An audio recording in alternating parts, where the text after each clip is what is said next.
Did you see what the Fed just did? They went ahead and cut rates.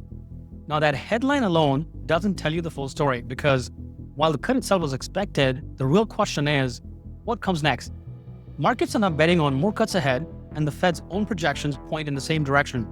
And when you layer in inflation, jobs, and mortgage rates, the ripple effects land you right here on buyers, sellers, and homeowners. So let's connect the dots and talk about what this really means for you. On September 17, the Federal Reserve lowered the federal funds rate by 25 basis points. That moved the target rate down to 4 to 4.25%, with the effective rate sitting at 4.125%. Now, Jerome Powell, the Fed chair, summed it up by saying policy is clearly restrictive. In everyday terms, what he means is the Fed has been stepping on the brakes hard for the last 2 years, and now the car has finally slowed down enough that they don't need to push harder. Instead, they can ease off just a bit and let the economy glide without stalling completely.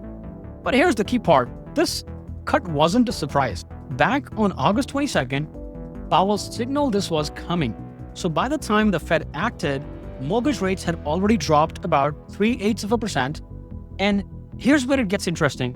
When the actual cuts happened, instead of celebrating, the market shrugged it off. Why? Because they already had priced it in. In fact, bond yields actually ticked higher right after the meeting because jobless claims data came in stronger than expected. That's the market's way of saying maybe things aren't weakening as much as we thought. And that little bump was enough to push the mortgage rate slightly up, even as the Fed was cutting. So the lesson here is don't assume every Fed cut means instant mortgage rate cuts. Markets move ahead of the Fed, not behind it. Now let's step back and look at why the Fed is cutting in the first place. So let's start with inflation. The headline Consumer Price Index, CPI in short, is at 2.9% year over year. That's down from where we were last year, but still above the Fed's 2% target. Core CPI, which excludes food and energy, is at 3.1%. That's the one that Fed pays closest attention to because food and energy can be really volatile. And here's the sticky part, the services inflation. Think rents, medical care, insurance. Those have been harder to bring down than goods like cars and furniture. Powell pointed out that shelter costs are finally showing signs of cooling, and that's important because shelter makes up about a third of the CPI index. So now jobs. Unemployment has crept up to 4.3%. And that's not high by historical standards, but the trend really matters. Job growth in August was at 22,000, very weak for an economy our size, and almost 1.9 million Americans have been unemployed for more than 6 months. This is where the Fed's challenge comes in. Inflation is coming down slowly, but the job market is also weakening. If they keep policy too tight, unemployment could rise quickly. And if they're losing too much, inflation could go up. So it's a balancing act. And that's why this September cut was as much about risk management as it was about the current data. Now let's talk about where the Fed thinks things are going. The latest summary of economic projections says the unemployment is steady at 4.5%, core PC inflation at 3.1%, the GDP growth nudging up to 1.6% from 1.4%. The big one is the interest rates. The Fed now projects the federal fund rate at about 3.6% by year end. That implies 2 more rate cuts are on the table. But when you dig into the dot plot, the little chart showing where all 19 Fed participants think rates could go, it tells you a story of disagreement. One member thought rates could actually go higher. 6 said we've done enough, no more cuts this year. 2 says, okay, maybe 1 more cut. 9 members thought, let's go ahead and do 2 more cuts. And 1 outlier wanted 125 basis points of a cut. That spread is huge, and it shows you that inside the Fed, there's still no consensus on how weak the economy is or how sticky inflation will be. The median falls around 3.6%, but the range tells us the Fed is preparing for multiple possible paths. Think of it this way. If the economy cools quickly, they have room to cut more. If the inflation stalls out, they can pause.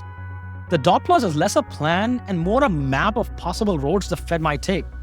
Okay, so that's the Fed's view, but what does the market think? According to CME Fed Watch tool, markets are almost certain the Fed will cut again.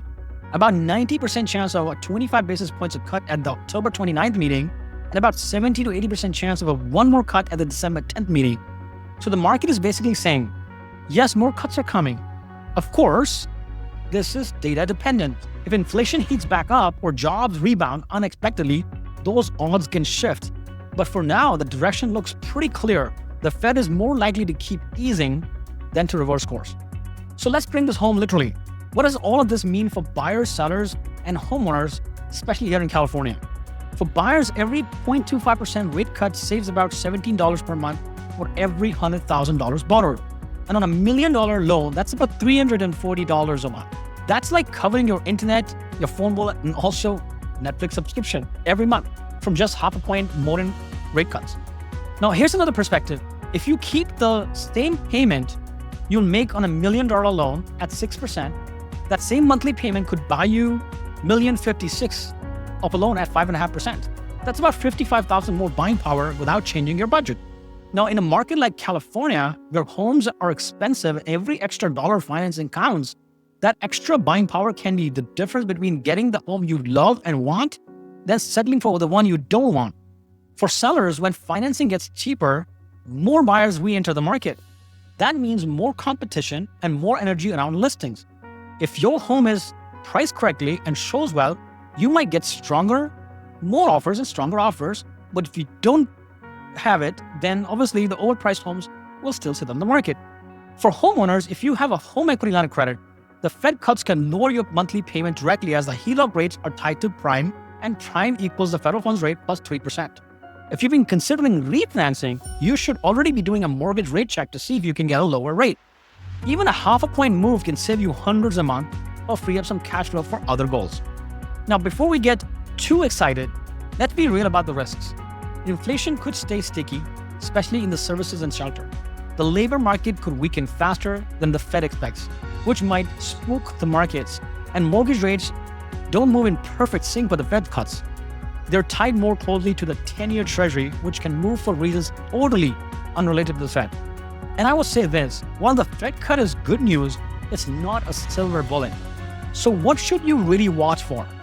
Monthly CPI reports, core PCE inflation reports, which is the Fed's favorite gauge, and job reports, and obviously the Powell speeches.